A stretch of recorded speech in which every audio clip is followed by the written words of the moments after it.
Colonel Vexither stood at the edge of the training arena, his forearms crossed in a gesture of unmistakable disdain. The Krathri military commander had seen countless species attempt to integrate into the Galactic Defense Initiative, and humans were, in his carefully considered opinion, the most disappointing yet. This is your champion.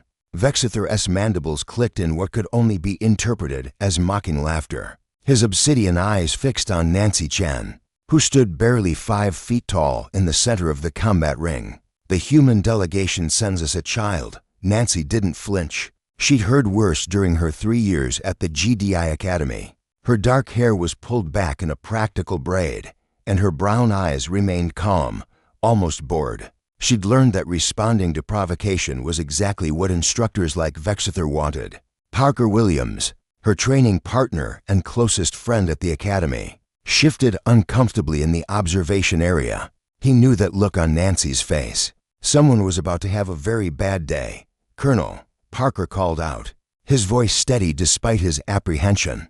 "Perhaps you'd like to reconsider your assessment. Nancy has scored in the top percentile in every combat simulations." Vexither spat the word like a curse. Humans excel at games and fantasies. But here, in the real arena, against real warriors? He gestured with one of his upper arms toward his prize student. "Bring in Cross." The arena floor trembled as Cross entered. The Ergolith warrior stood nearly 8 feet tall, his crystalline exoskeleton refracting the overhead lights into dancing rainbows across the walls. Muscles like braided steel cables rippled beneath his armored hide. He'd been the Academy's undefeated combat champion for 2 standard cycles. "Cross has defeated opponents from 47 species," Vexither announced proudly. "He is the apex of what a warrior should be: strength, endurance, natural armor that can withstand plasma fire. And you send this fragile creature to face him?" Nancy finally spoke, her voice quiet but clear. "Are we sparring or talking, Colonel?" Vexither's mandibles snapped shut.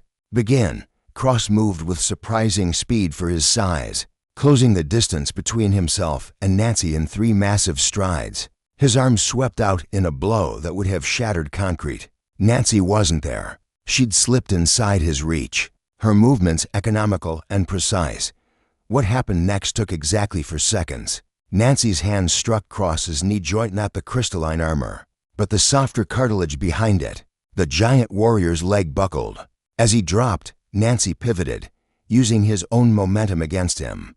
Her elbow found the nerve cluster at the base of his neck that Parker had helped her identify during their xenobiology studies. Cross's eyes went wide with shock as his voluntary muscle control temporarily ceased. The arena floor shook as the Ergolith warrior crashed face-first onto the mat. His arms splayed uselessly at his sides. The silence that followed was deafening. "Neural disruption strike," Nancy said calmly, stepping back and assuming a neutral stance. "Temporary paralysis. He'll recover full function in approximately 90 seconds. No permanent damage." Colonel Vexither stared, all 4 arms hanging limply at his sides. Around the observation deck, cadets from a dozen different species leaned forward in disbelief. Parker allowed himself a small smile. He'd seen Nancy train for months, learning the anatomical weaknesses of every species in the GDI, while other students focused on building strength or mastering weapons. Nancy had taken a different approach. She'd studied, she'd learned, she'd adapted. "Impossible," Vexither finally managed. "Cross is strong, armored, powerful," Nancy interrupted. "But he telegraphs his attacks. His crystalline structure makes him rigid in certain joint configurations. And like most species that evolved as apex predators, he's not used to fighting opponents who refuse to engage with his primary advantages." She walked over to Cross, who was beginning to regain movement in his extremities, and offered her hand. The Ergolith warrior stared at it for a moment before accepting the help up. There was something new in his eyes, not anger or shame, but respect. "Humans didn't evolve as the strongest or the fastest," Nancy continued. And now she was looking directly at Colonel Vexither. "We evolved as survivors. We learned to hunt prey larger than ourselves. We learned to outlast predators in endurance hunts. We learned to adapt, to use tools, to find weaknesses and exploit them. You call us fragile, Colonel, and you're right. But fragility taught us to be smart.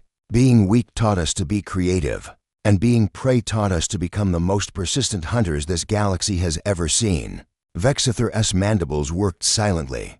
Around the arena, Nancy could hear the whispers, starting cadets reassessing everything they thought they knew about humanity.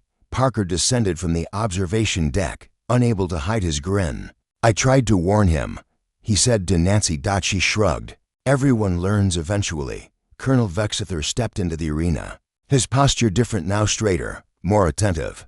"Cadet Chen," he said formally, "I have underestimated your species. Perhaps the GDI has as well." He paused, and when he spoke again, something had shifted in his tone. "Would you be willing to demonstrate that technique to the advanced combat class? We have much to learn about human fighting methods." Nancy glanced at Parker, who nodded encouragingly. She turned back to the colonel. "On one condition, sir. You stop calling us weak and start calling us what we are, adaptable." For the first time since Nancy had arrived at the academy, Colonel Vexithor's mandibles spread in what she'd learned was a Crathry smile. "Agreed, cadet. It seems humanity has earned its place among the warriors of the galaxy after all." As Nancy and Parker left the arena, the sounds of excited conversation echoed behind them. Word would spread quickly through the academy: the human girl who'd dropped the champion in seconds. The species that turned weakness into strength. Parker bumped her shoulder companionably. "You know you're going to have challengers lining up now, right?" Nancy smiled. "Good, let them come. It's time the galaxy learned what humans are really capable of." Behind them, Cross was helping Vexithor understand exactly where his neural cluster had been struck. The lesson had begun, and it would reshape how the Galactic Defense Initiative viewed humanity forever. Not as the weakest species, but as the most dangerously underestimated. And in the vast expanse of space, where countless species competed for dominance, being underestimated was humanity's greatest weapon, and